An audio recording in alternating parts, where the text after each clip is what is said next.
여러분 안녕하십니까? 추석 연휴 마지막 날, 요일은 월요일입니다만 오늘까지 연휴 휴일입니다. 아침에 여러분 다시 힘차게 뵙겠습니다. 추석 연휴 잘 보내셨습니까? 사고 없이 귀성 잘 하고 오셨는지 좀 궁금합니다. 어제 귀경길이 시작이 됐다고 그러는데요. 어젯밤까지는 뭐 비교적 귀경이 원활했던 것 같은데 한국도로공사에 따르면 오늘이죠. 오늘 오전 10시 저희 방송 끝나는 10시부터 11시 이제 귀경이 본격적으로 다시 시작이 되고 오후 3시 4시경에 가장 차가 많이 막힐 거라고 그럽니다.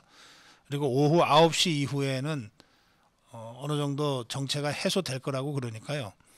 아직까지 떠나지 않으신 분들은 지금 서둘러 떠나셔도 귀경길 정체에 딱 걸리게 될 것 같아요.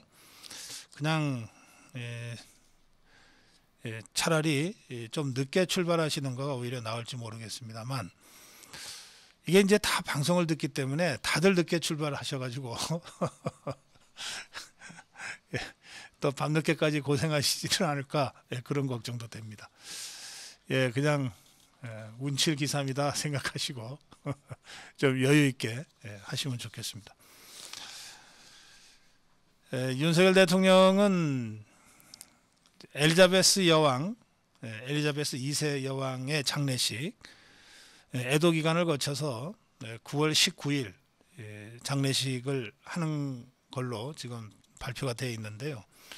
이 장례식에 참석하기 위해서 직접 영국을 가겠다고 합니다. 김은혜 대통령 홍보수석은 윤 대통령이 19일 런던 웨스트민스터 사원에서 치러질 엘리자베스 2세 영국 여왕의 국장에 참석할 예정이라고 밝혔습니다. 윤석열 대통령은 유엔총회 참석을 준비해 왔거든요. 그러니까 영국의 엘리자베스 2세 여왕의 국장에 참석하고 조문한 다음에 영국에서 미국으로 바로 가는 것은 그 대서양 건너 한 6, 7시간 정도 비행기 여행을 하면 될 겁니다. 아마 그런 식으로 일정을 좀 급하게 수정한 것 같습니다. 잘 결정한 것 같습니다. 이게 저 영연방이라고 하는 게 그냥 상징적으로만 있는 거긴 합니다만 그래도 그 상징성이 매우 중요합니다. 영국의 여왕은 세계 50여 개 나라의 여왕을 겸하고 있기도 합니다. 국왕을 겸하고 있기도 합니다.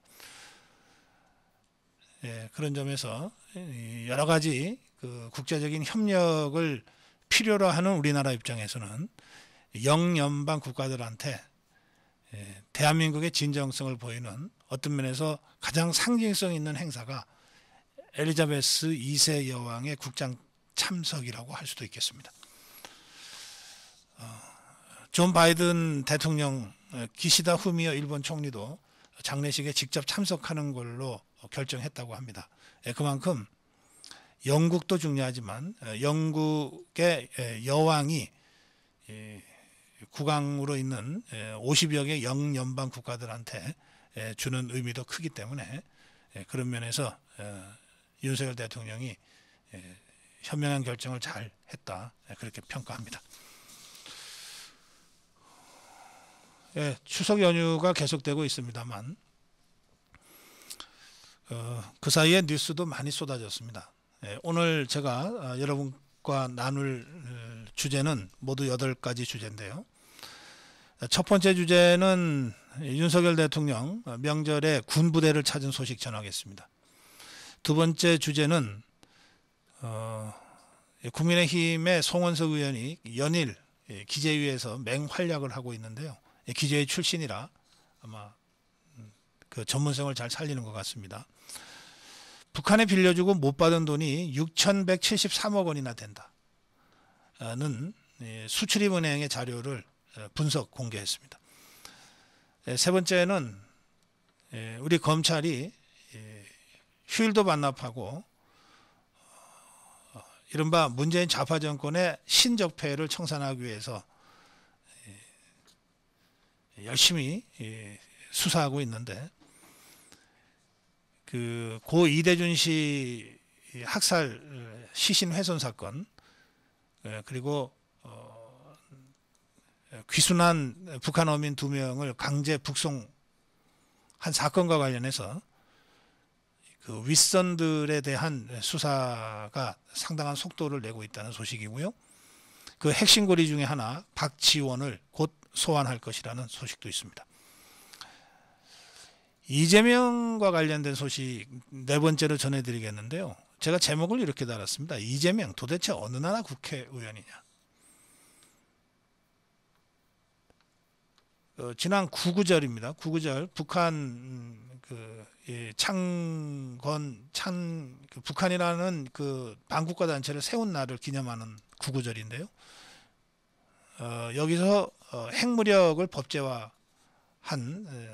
사건이 벌어졌는데 그 김정은의 핵무력 법제화라는 또 다른 도발입니다. 아주 심각한 도발인데 그 책임을 윤석열 대통령한테 덮어씌우는 망언을 했습니다.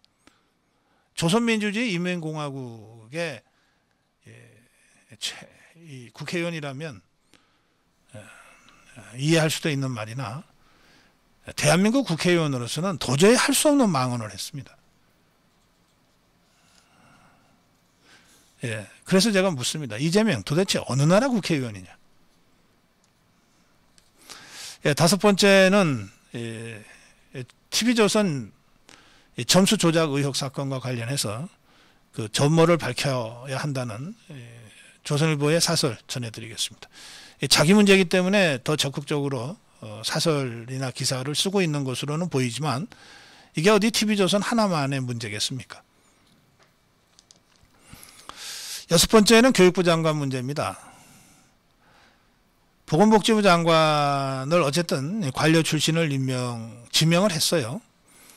뭐 청문회 통과될지는 또 지켜봐야 되겠습니다만, 그런데 유독 교육부 장관만 아직도 적임자를 찾지 못하고 있다는 기사인데 제가 보기에는 최적임자가 아주 가까운 데 있어요. 이걸 등잔 밑이 어둡다고 해야 됩니까? 최적임자를 놔두고 도대체 왜 헤매는지 이해를 할 수가 없습니다. 그 문제 다시 한번 환기시켜 드리겠습니다. 7번째 주제는 한동훈 장관이 왜 인기가 있는지 한번 분석해 봤습니다.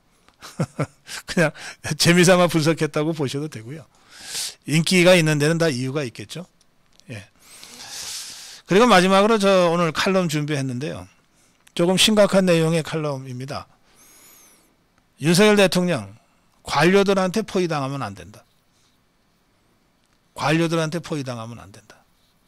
지금 대통령실 개편도 가만히 보면 이 관료들, 이른바 늘공들은 거의 다치지 않고 복지부동인지 뭔지 하여튼 잘 넘어가고 있는데 이 어공들만 대거 지금 교체가 됐습니다. 그러면서 가장 무능하다, 능력 없다고 질타받았던 김대기 비서실장은 오히려 더 힘이 세졌다는 겁니다.